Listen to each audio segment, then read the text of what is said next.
지난 금요일에는 광고 드린 대로 다니엘 김 선교사님을 모시고 금요 기도회로 많은 분들이 오셔서 깊은 은혜를 받고 또 말씀을 통해서 많은 도전도 받았습니다. 그런데 일부 성도님들은 기대했던 것과는 다른 말씀이었다라고 하는 반응을 보이셨습니다. 왜냐하면 다니엘 김 선교사님은 아버님이 그 일본의 야쿠자였고 또한 미 육군사관학교에서 그 훈련을 받고 그리고 선교 활동을 하시는 좀 특이한 그러한 경력이 있기 때문에 어떤 새로운 간증 있으리라고 기대를 했었는데 선교사님은 오직 말씀을 중심으로 한 강력한 메시지를 주셨거든요. 특별히 그 말씀 속에서 우리가 살고 있는 세상은 앞으로 점점 좋아지는 세상이 아니라 그 여러 가지 환란이 있는 어려운 때를 통과하게 되기 때문에 강한 믿음이 있어야 됩니다. 그렇기 때문에 당신의 믿음은 살아있습니까? 라고 하는 도전적인 질문을 하셨죠. 예수님을 소유하고 있습니까? 예수님으로 채워지고 있습니까? 세상을 초월합니까? 인내하실 수 있습니까? 그리고 순종하고 있습니까? 얼마나 강력한 그러한 메시지였는지 모릅니다. 그래서 많은 분들이 내 믿음이 진정한 믿음인가를 돌아보는 기회가 되었죠. 근데 저는 그 말씀을 듣는 가운데 유럽의 한 소설가의 독서에 대한 글이 떠올랐습니다. 이런 글입니다. 우리가 읽는 책이 마치 주먹으로 머리를 항상 꽝 때려서 우리를 잠에게서 깨어나게 하지 않는다면 왜 책을 읽는 거지? 책이란 무릇 우리 안에 있는 꽁꽁 얼어붙은 바다를 깨뜨리는 도끼가 아니면 안 되는 거야 라는 글이었습니다. 왜 책을 읽느냐? 그냥 재밌으니까. 그저 이렇게 얇게 읽는 것이 아니라 책을 읽으로 말미암아 우리에게 굳어진 사고와 감성과 삶을 깨뜨려버리는 새로운 변화가 없이는 책을 왜 읽느냐는 것입니다. 책을 읽을 때 그 도끼로 얼음을 깰 때 짱짱 소리가 나면서 깨지듯이 그것이 얼음이 갈라지고 그 밑에서 새로운 싹이 돋아나야 되는 것이 독서가 아니냐라고 하는 그런 글이었습니다. 그 선교사님의 그 설교를 듣는 가운데 그런 생각이 들어요. 설교는 도끼다. 왜요? 우리들의 익숙한 굳어진 신앙생활의 틀을 깨뜨려 버리고 새롭게 만들어내는 그러한 말씀이어야 되지 않느냐? 그렇습니다. 말씀이 하나님의 말씀이요 설교가 진리라면은 그 설교의 말씀이 우리의 익숙해진 신앙의 틀을 완전히 깨뜨려 버리고 새롭게 거듭나는 힘이 있어야 되지 않느냐라고 하는 생각을 하면서 그런 의미에서 다니엘 김 선교사님의 설교는 도끼다라는 생각이 들었던 것입니다. 히브리서 4장 12절의 말씀을 보면은 하나님의 말씀은 살았고 운동력이 있어 좌우에 날선 어떤 검보다 예리하여 혼과 영과 및 관절과 골수로 찔러 쪼개기까지 하며 또 마음의 생각과 뜻을 감찰하나니 지으신 것이 하나라도 그 앞에 나타나지 않음이 없고 오직 만물이 우리를 상관하시는 자의 눈앞에 벌거벗은 것 같이 드러나리라 그랬습니다. 제가 구역을 읽어드렸는데요, 개정개혁 성경에 보면은 우리의 결실을 받으실 이에 앞에라고 말하고 있습니다. 그러니까 예수님께서 이 땅에 오셔서 재림하시고 모든 것을 심판하실 때 부끄러움이 없이 다 드러나는 거죠. 말씀은요. 그렇기 때문에 오늘 우리들이 이 말씀 속에서 우리의 진정한 벌거벗은 모습을 보고 주님께 원하시는 모습으로 가게 하는 것이 우리의 설교를 듣는 시간 그리고 말씀을 읽는 시간이 되어야 된다는 것이죠. 여러분, 우리 모두는 여행을 하고 있습니다. 어떤 여행이죠? 시간 속에서 영원으로 향하는 그런 항해라고 할 수가 있습니다. 근데 중요한 질문은 내가 오늘처럼 살아가지고 정말 영원에 이룰 수 있을까? 하나님의 나라에 이룰 수 있을까? 천국에 들어가는 믿음을, 진정한 믿음을 나는 가지고 있는가라고 하는 질문이 오늘 우리에게 필요하다라고 하는 것이죠. 여러분, 항해술을 할 때 가장 중요한 것이 뭐라고 생각됩니까? 항해술을 할 때 필요한 것은 해도를 읽고 목적지를 아는 것이라고 생각하게 됩니다만은 더 중요한 것은 현재 선박의 위치를 판단하는 것이라는, 내가 현재 어디에 있는지를 알지 못하는데 해도를 읽은들 무슨 의미가 있고 목적지를 아무리 파악한들 무슨 의미가 있겠냐는 것입니다. 목적지를 향하여 가는 현재 위치를 늘 파악해야 된다라는 의미죠. 여러분, 우리들이 믿음 생활할 때 늘 천성을 향하여 구원 향하여 나가지만은 오늘 우리들이 어떤 믿음의 상태에 있는가를 늘 점검하는데 거기에 가장 필요한 것이 말씀입니다. 오늘 우리들은 레위기 8장의 말씀의 일부를 읽었습니다만 전체 8장 전체를 중심으로 설교를 드리려고 합니다. 이 8장은 이스라엘을 위한 하나님의 제사장을 세우는 위임식 규례가 설명되고 있습니다. 하나님께서는 아론과 그의 아들들을 제사장으로 지금 세우는 규례를 하고 있는데, 여러분 성경을 읽다가 보면은 창세기, 출애굽기는 은혜가 되죠. 레위기가 되면은 거의 수면제 수준이라는 말씀들을 많이 합니다. 이 말씀이 뭐냐? 반복되어진 제사, 제사장, 이런 말씀이 뭐가 의미가 있지 생각이 되는 겁니다. 구약의 제사장을 세우는 일과 오늘의 그리스도인의 삶이 무슨 소용이 있지, 연관이 있지라고 하는 질문을 가지게 되는데요, 성경의 그 항상 해석의 열쇠는 예수 그리스도입니다.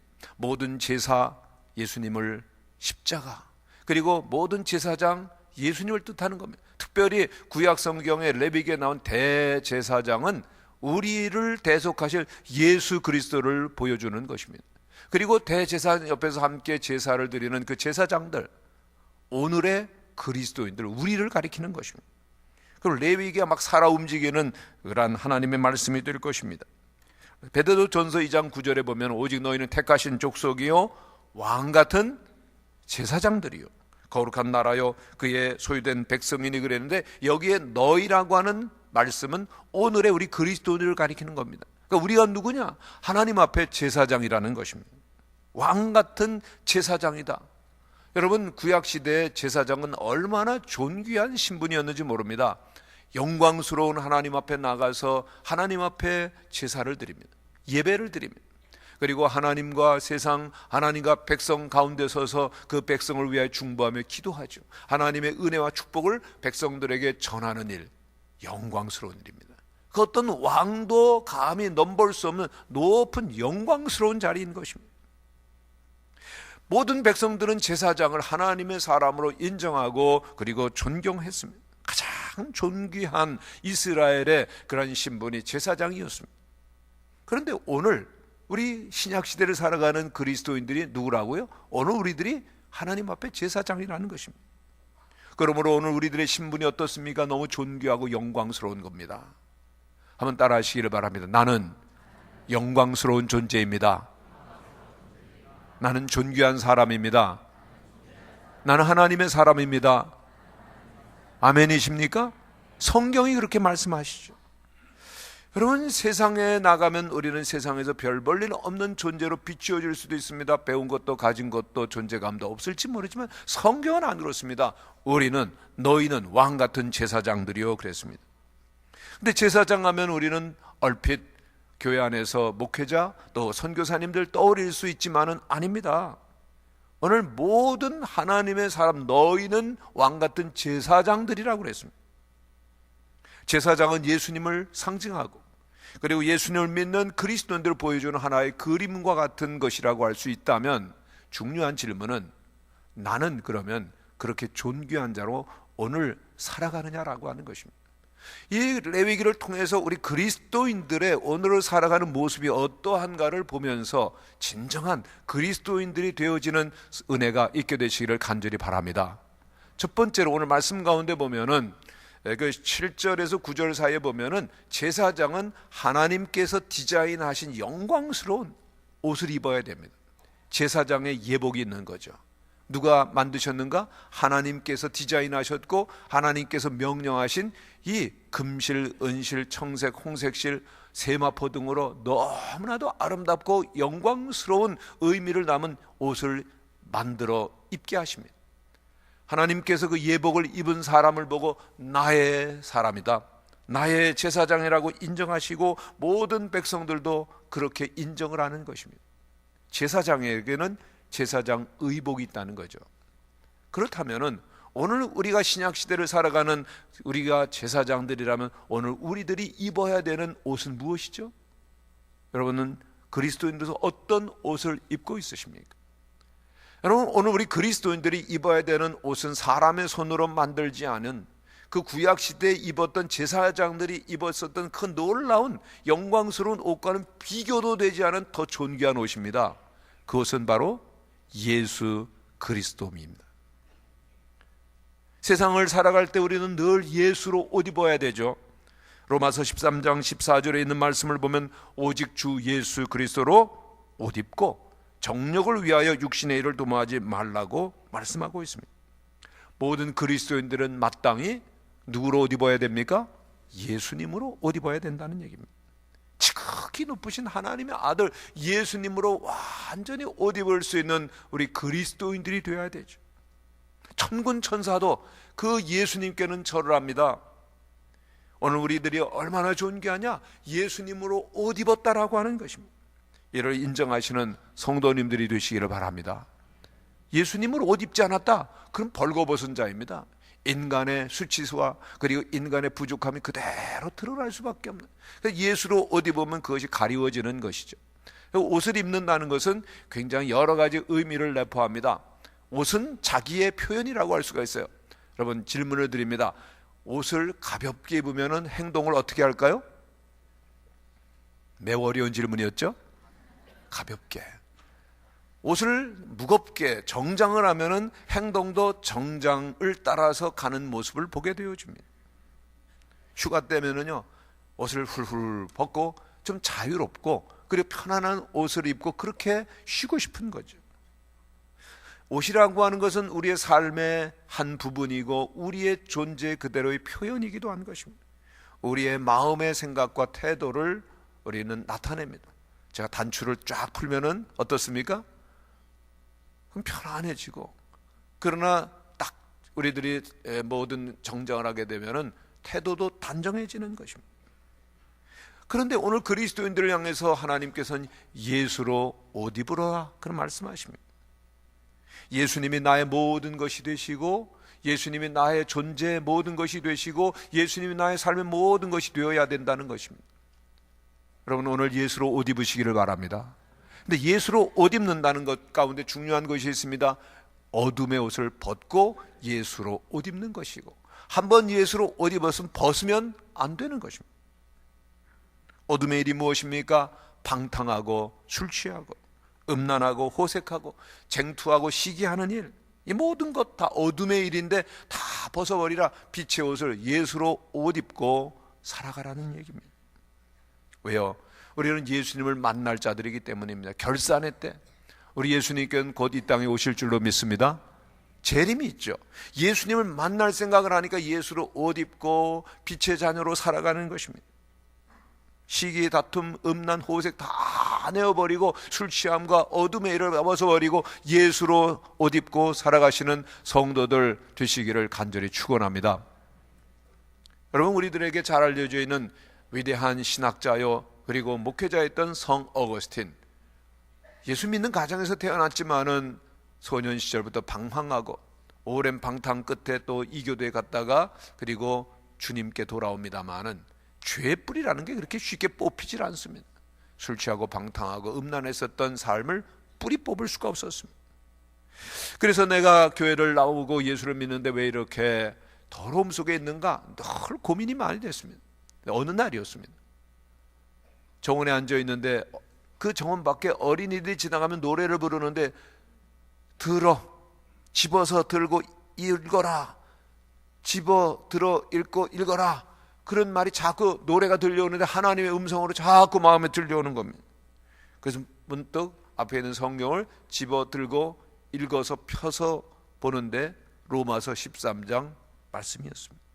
낮에와 같이 단정히 행하고 방탕과 술 취하지 말며 음란과 호색하지 말며 쟁투와 시기하지 말고 오직 주 예수 그리스도로 옷 입고 정욕을 위하여 육신의 일을 도모하지 말라.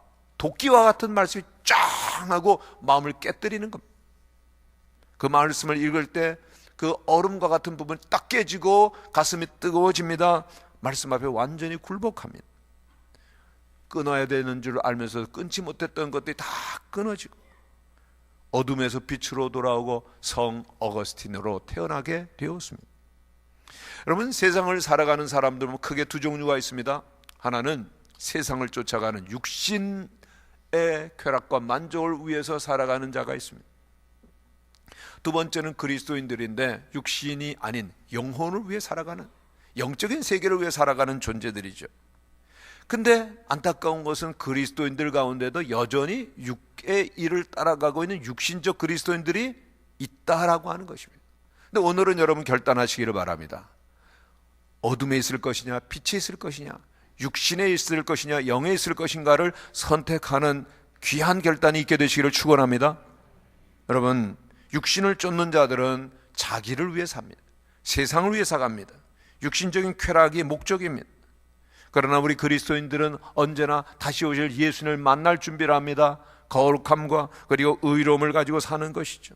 육신을 쫓는 사람들은 어떻게 사는가 하면요, 세상에 있는 거 전부 다 내 거, 내가 다 소유할 수 있는 것처럼 살아갑니다. 그러나 그리스도인들은 어떻게 살아갑니까? 모든 것은 다 두고 떠나갈 사람처럼 저 천성을 바라보며 사는 줄로 믿습니다.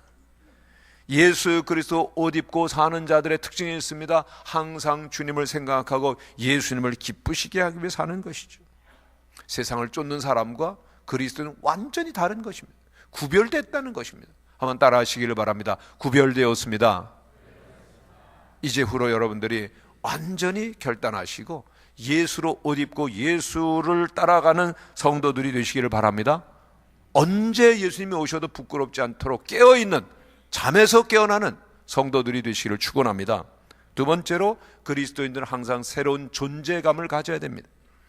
여러분, 오늘 말씀 8장 14절 15절 여러분들이 가셔서 8장을 전체를 읽어보시면은 제사장 위임식이 나오는데 거기에 제사장을 세우고 그 다음에 제사장을 위하여 제사를, 속죄 제사를 드립니다. 왜 그럴까요? 제사장으로 세움을 받았지만은 그는 역시 사람이고 사람은 역시 죄인이기 때문에 그렇습니다. 오늘 말씀을 전하고 있는 목사, 저도 죄인입니다. 김다니엘 선교사님, 죄인입니까? 의인입니까? 죄인이죠.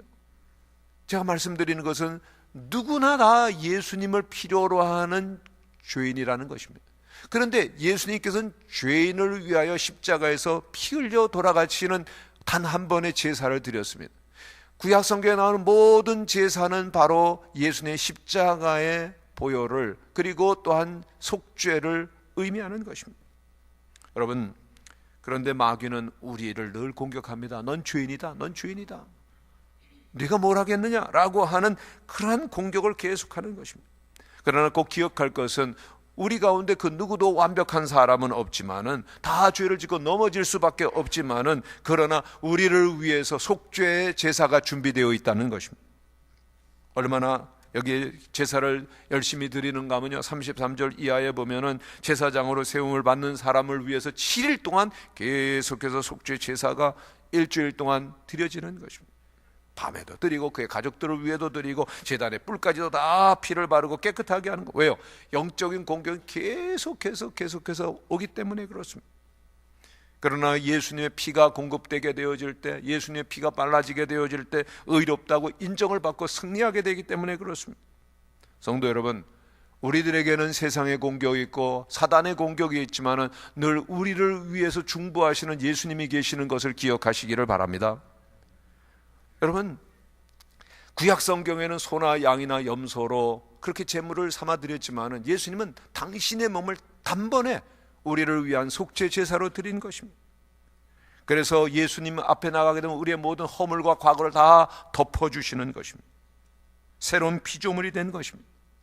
우리는 죄의 자녀, 어둠의 자녀가 아니라 예수님 앞에 가는 순간 우리들은 빛의 자녀요 하나님의 자녀가 되어지는 것입니다. 늘 주님께 나가시는, 십자가를 향해 나가시는 성도들이 되시기를 바랍니다. 팬인가 제자인가라고 하는 책이 있습니다. 이 책은 굉장히 많은 성도들에게 분명한 신앙인의 정체성을 심어주는 좋은 책인데요, 이 책 가운데 보면은 로버트 레츠차라고 하는 분의 간증이 나옵니다. 어떤 분은 예수님 막 좋아하지만은 예수님을 팬처럼 그냥 인기스타 쫓는 것처럼 쫓다가 떠나버리는 사람이 있는가 하면은 늘 예수님을 따라가는 제자로서 살아가는 사람이 있다는 거죠. 여러분 어떻습니까? 한 번 믿은 예수 떠나지 않고 끝까지 따라가시는 제자가 되시기를 바랍니다. 팬은 좋았다 싫었다, 자기가 싫을 때는 언제든지 떠날 수 있는 게 팬이죠. 열광하고 좋아하는 자가 아니라 수많은 그런 스타 중에 한 사람이 아니라 예수님을 나의 주로 섬기는 성도들이 되시기를 바랍니다. 근데 이 로버트 레스차라고 하는 분은 열심히 교회 생활을 하는 분이었습니다. 제가 교회 생활이라고 한 것은요, 열심히 교회를 나가는데 문제가 있었다는 표현입니다. 이분은 경건하게 보이지만 남몰래 성중독에 빠져서 음란 영화를 보지 않고서는 견딜 수 없는 그런 중독 증세에 있는 사람이었습니다. 여러분, 자기도 괴로웠어요. 발버둥 치면서 그 중독을 벗어나려고 합니다마는 매번 작심삼일로 끝나고 맙니다. 어느 날 그런 자기가 너무 싫어요. 너무 싫어요. 자기도 싫어요. 그래서 영원히 깨어나지 않겠다고 수면제를 많이 먹었습니다. 그리고 침대로 올라갑니다. 잠들면 영원히 깨어나지 않는 죽음의 잠을 자겠다는 거죠. 그런데 이상한 것은 잠이 안 오는 겁니다. 그리고 대신 눈물이 흘러나요. 그리고 대성통곡이 어느 순간 터지는 겁니다. 옆에서 자고 있던 아내 깜짝 놀라서 왜 그래? 순순히 모든 일을 다 자백을 합니다. 죽으려고 했는데 말을 못하겠어요. 아내에 의해서 재빨리 병원에 간 덕분에 그는 목숨을 건집니다. 그리고 전문 기관에 의해서 도움을 받고 치료 과정을 밟게 되는 전혀 지금까지는 다른 접근을 하게 된 것입니다. 그는 어려서부터 교회를 다녔습니다. 그리스도인으로 살아왔습니다. 그러나 그 기간 중에 팬이 아닌 제자의 참 의미를 깨닫게 되었는데, 자기의 힘이 아니라, 자기의 지성으로가 아니라, 자기의 의지로가 아니라 나는 아니고 예수로 사는 법을 배운 것입니다. 예수님의 힘, 성령의 충만이 아니고서는 예수님을 따라갈 수 없다는 사실을 깨달은 거죠. 여러분, 신앙생활의 승리는 내게 있지 아니하고 하나님께 있습니다. 나의 결단과 의지로는 신앙생활의 승리를 경험할 수가 없습니다. 로버트 레스차는 예수님의 십자가 앞에서 나는 할 수 없습니다 고백을 합니다. 자기의 완전한 패배를 인정합니다.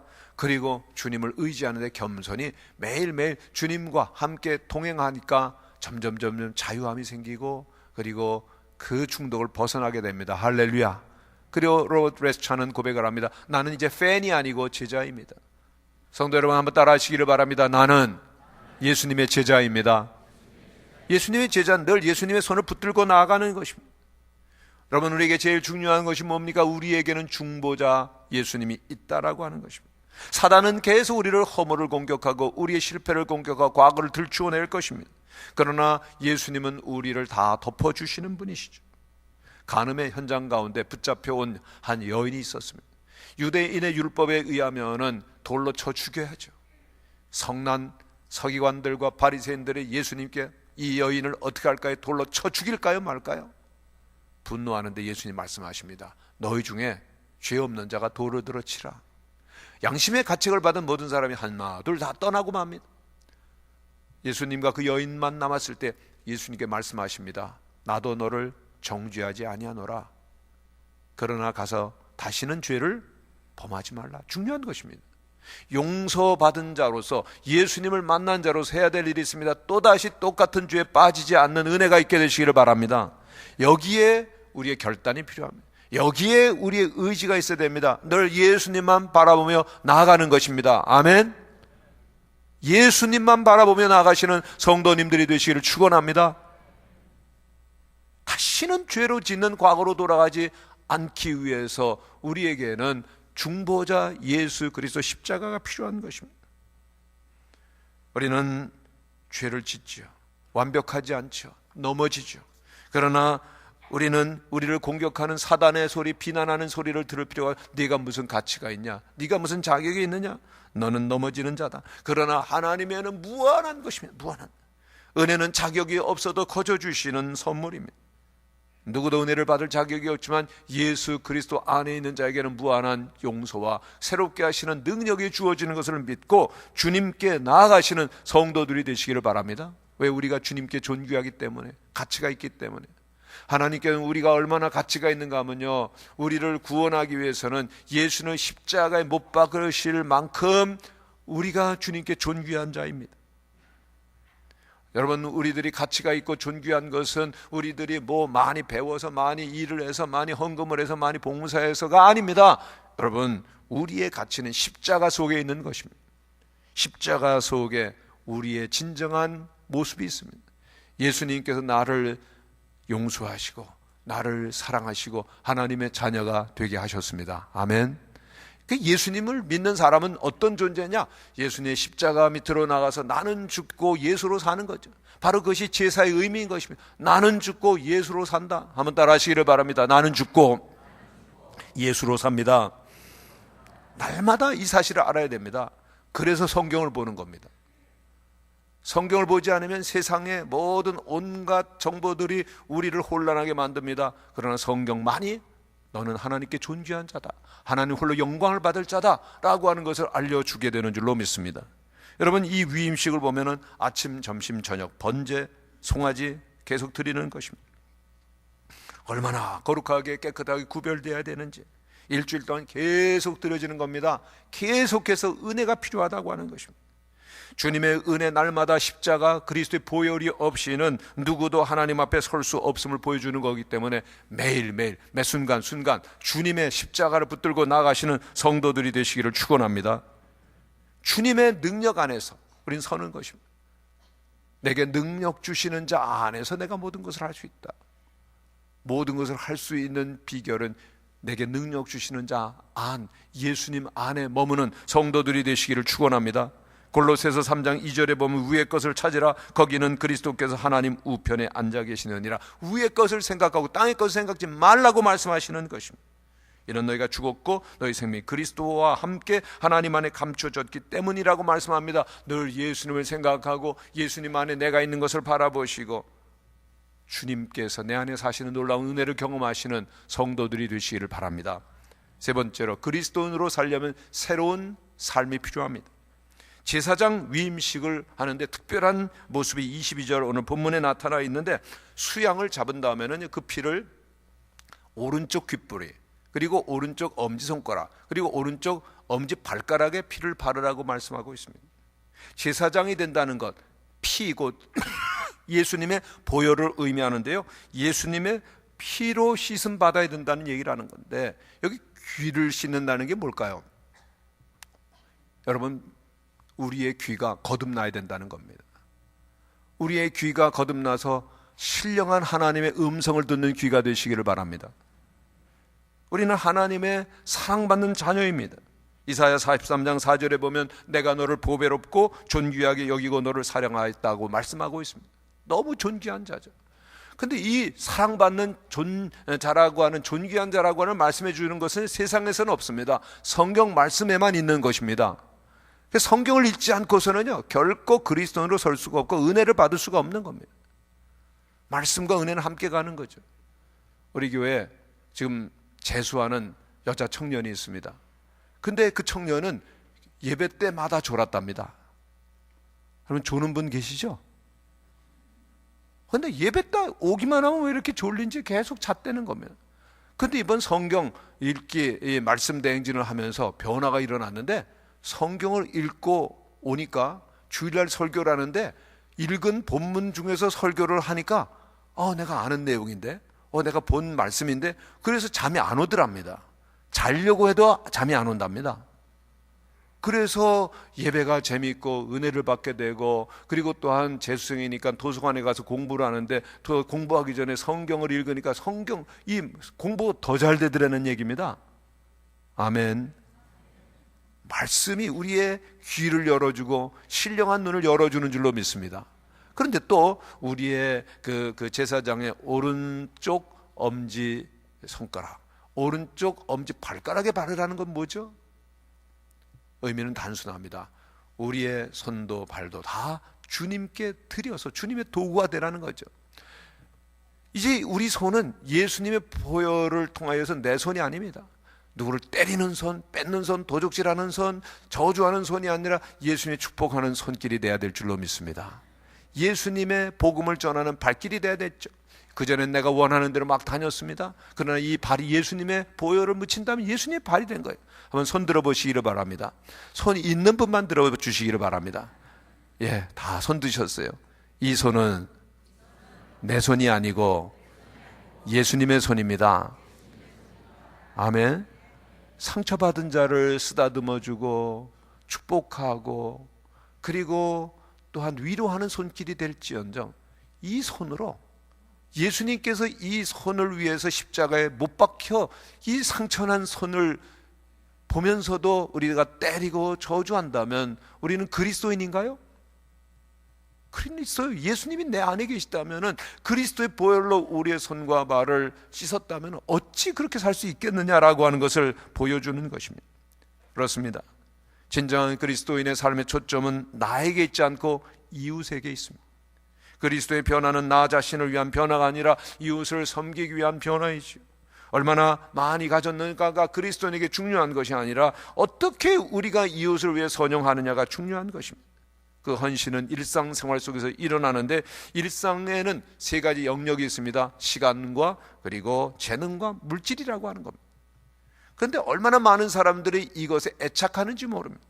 그러나 예수님을 우리가 모셨다, 우리의 귓볼이 그리고 또한 엄지, 손가락, 발가락에 피를 발랐다, 우리의 일상생활 속에서 하나님께서 주신 것을 이웃을 위해서 쓰는 존재가 되고 손길과 발길이 되어야 된다는 것입니다.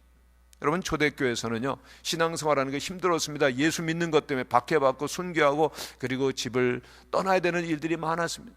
교회에는 많은 나그네들이 옵니다. 순례자들이 옵니다. 전도자들이 옵니다. 가난한 자들이 옵니다. 박해받는 자들이 옵니다. 그러면 교인들은 뭘 해야 돼요? 그들을 섬겨야 됐어요. 기꺼이 그 어려운 이웃들을 위해서 자기를 내어놓는 삶이 필요했던 것입니다. 날마다 우리 그리스도인들은 그리스도의 흔적이 있어야 되죠. 사도 바울은 내가 내 몸에 예수의 흔적을 가졌노라, 갈라디아서 6장 17절에서 말씀합니다. 내 안에 예수님이 계셔야 된다. 근데 최근에 제가 안타까운 얘기를 들었는데요, 교회 열심히 나오겠다고 우리 교회를 나왔는데 한 부서에 들어가는데 계속 싸우더랍니다. 2년 동안을 섬겼는데 계속 싸우는 모습을 보고 너무 마음이 아파서 그래서 다른 부서로 가야 되겠다, 다른 부서로 옮겼는데 거기도 싸우더라고요. 이 집사님 너무 마음이 아파가지고 교회를 안 나오겠다 생각하신 거예요. 예수 안 믿는 게 아니라 교회를 안 나오겠다. 저는 그 이야기를 듣고 얼마나 마음이 아팠는지 모릅니다. 아니, 왜 우리들이 교회 나와서 일하는 거죠? 예수님을 위해서, 예수님 마음으로 섬기기 위해서인데 그렇게 분내고 싸운다면 우리 안에 예수님이 계실까라고 하는 질문이 들어오는 겁니다. 우리 안에 있는 갈등은 누구를 먼저 생각하는 겁니까? 나를 먼저 생각하기 때문에. 이웃을 먼저 생각하면 내면의 갈등이 있을 수가 없는 거죠. 예수의 손과 발이 되시고 예수의 마음으로 섬기는 성도들이 되시기를 축원합니다. 한때 북적거렸던 수도원이 있었는데요, 몇 년 사이에 수도사들이 막 줄어버리고 손님들도 안 왔다, 방문객이 없었답니다. 얼마나 부흥하고 은혜로웠던 수도원인데 그런 일들이 생겼나. 근데 어느 날 나그네가 며칠 묵고 갔는데 좀 특별한 데가 있어서 그 수사한 사람이 우리 수도원이 새로워지려면 무엇이 필요할까요? 물었더니 그 나그네가 그러더랍니다. 도와드릴 방법이 없어서 죄송합니다. 근데 한 가지 알려드릴게요. 이 수도원에 구세주가 계십니다. 충격을 받아. 아니, 우리 수도원에 예수님이 계셔? 거기 얼마나 주는 5명밖에 없는데, 누굴까? 수도원장님일까? 성경 많이 읽으시는 그 수사님, 늘 봉사하시는 수사님, 기도 많이 하시는 수사님들, 밝게 웃으는 그 수사님일까? 그렇게 생각하니까 이들이 충격을 받고 누구일지 모르는 구세주를 위해서 겸손히 그리고 존경을 가지고 섬기기 시작했습니다. 그런데 그 후로 변화가 일어납니다. 방문객들이 올 때마다 그 수도원의 가득한 사랑과 그리고 또한 아름다운 그 은혜로운 영성에 감동을 받고 방문객들이 찾기 시작하고 또 수사로 헌신하는 사람들이 생겨 예전처럼 북적거렸다는 것입니다. 여러분, 교회는 예수님의 몸이죠. 예수님의 따뜻한 사랑으로 품어주고 그리고 또한 주님의 영광이 드러나는 곳이 되어야 사람들이 오는 것이죠. 교회는 새로운 리더십이 필요합니다. 예수님을 닮은 사람. 그래서 우리들이 예수님으로 옷 입고 예수님 앞에서 나는 죽고 예수로 살고 그리고 예수님의 손과 발이 되어서 주님의 영광을 드러내실 수 있는 성도들이 되시기를 바랍니다. 어디서요? 첫 번째는 가정입니다. 가정에서 예수님의 사랑으로 사랑하시고 섬기고, 또한 직장에서도 예수님으로 옷 입고 사시고, 교회 안에서도 오직 예수님을 닮아가시고 예수님의 향기를 전하시는 우리 성도들이 되시는 새로운 리더십의 제사장들이 되시는 우리 무학교의 성도들이 되시기를 간절히 축원합니다. 다 함께 일어나셔서 기도하시겠습니다.